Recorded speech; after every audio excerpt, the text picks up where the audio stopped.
illegal immigration, the EFF believes in one continent, one Africa. Because Africa has always been one.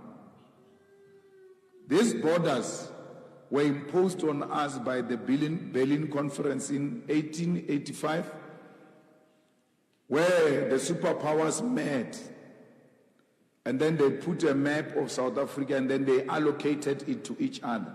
Britain will take this, Italy will take this, Germany will take this, and that they were allocating Africa. Then they started putting a fence. But we're never like that. But why is there such an obsession with a fence? Because border means a fence. Why are we obsessed with a fence? Which country in the world became a developed country because it had a fence? But no, on the basis of this fence, this country was able to flourish. But if the fence is one of the things that you need for you to flourish, you all have fences at your homes and you are still poor. The fence didn't help you with anything. But our fence is actually madness. Because in Lesotho, there is no fence.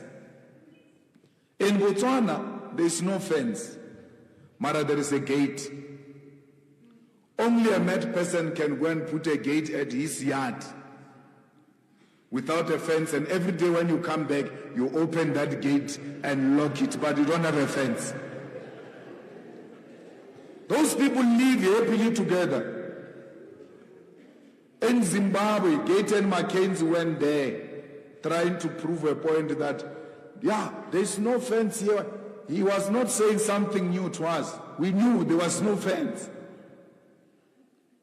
There's no fence. So anyone who brings drugs in South Africa or brings illegal weapons in South Africa, his nationality is not relevant, is a criminal and must be dealt with as a criminal, not on the basis of which country he comes from. No one must bring guns into South Africa. So we're going to stop this Mozambicans and stop this Nigerians, stop this. So because they are the ones who bring drugs and guns. South Africans are going to fetch, they will leave and go there to fetch them and bring them here. Because now we say our borders are secured, they will go fetch them, come back because they are South Africans. And we will not have a problem with South Africans who are selling drugs and guns and prostitution. We have to have a problem with crime and not with nationality. A criminal Nigerian who poses threat to life of South Africans must be dropped. We don't care whether you are Nigerian or Zimbabwean or South African. You bring drugs into our country, you shall be dealt with. Our problem is resolving drugs, and we can resolve drugs by uniting the whole continent. Can you imagine, Yusuf, if there was no fence and all these restrictions, those cars that get stolen into Mozambique will with ease go and check those cars and bring them here. They are able to steal and hide in other countries because of these borders. They use the borders to commit crime. They take from us, go and hide the other side. Without a fence, police will chase you from here. When you cross the border, they follow you to that side. There is no border in Europe. No border in Europe. So why do they want borders for us and they don't want borders for themselves? There is free movement in Europe. They go anywhere. You can wake up, eat breakfast in Italy, have lunch in Germany, and then sleep in Paris without anyone asking you for a document. No one.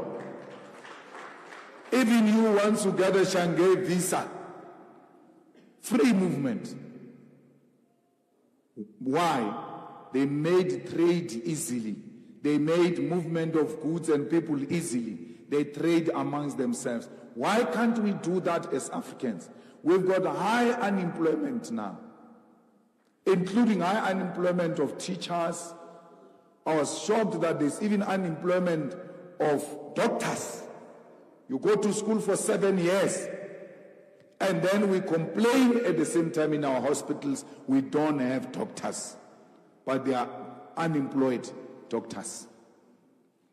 But these doctors were not supposed to march. They were supposed to just get a transport and go to the nearest country. Their skill will be welcomed in those many other countries. This obsession of wanting to stay in South Africa alone, as if South Africa is the only place with opportunities, is what denies you, South Africans, an opportunity to prosper, because they instilled in us a mind of superiority. We think we are America of Africa. That's why you can speak about, no, Africa and South Africa, as if South Africa is not Africa. Why? They benefit from this division because the unity of South Africa threatens them.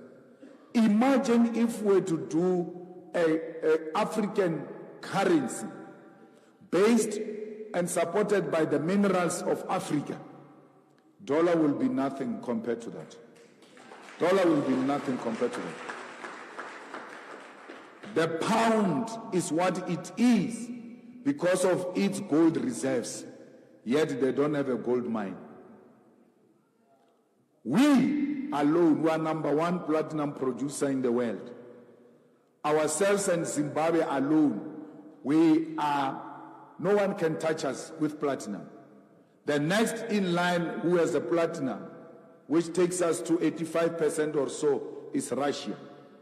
So why is Zimbabwe, South Africa, and Russia not coming together and determine the platinum price?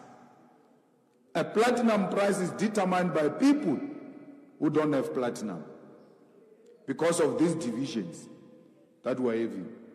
Why can't we open this continent and get ESCOM to electrify the whole of Africa, and then they pay electricity to us?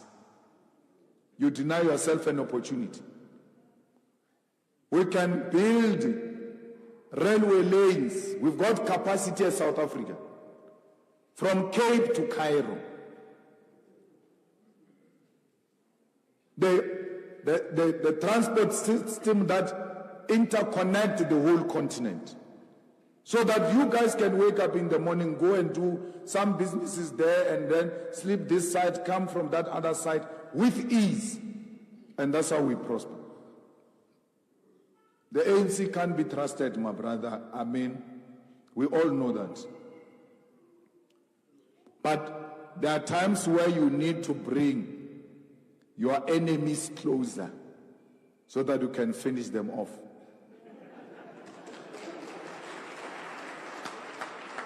Because let's look at this.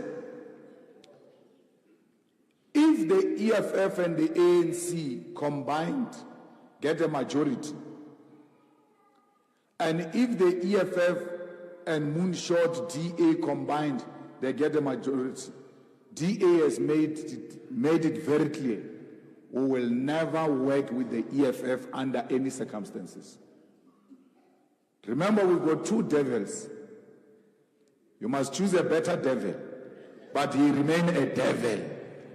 Nevertheless, we're working with the ANC in Ikurulin. They've got a mayor.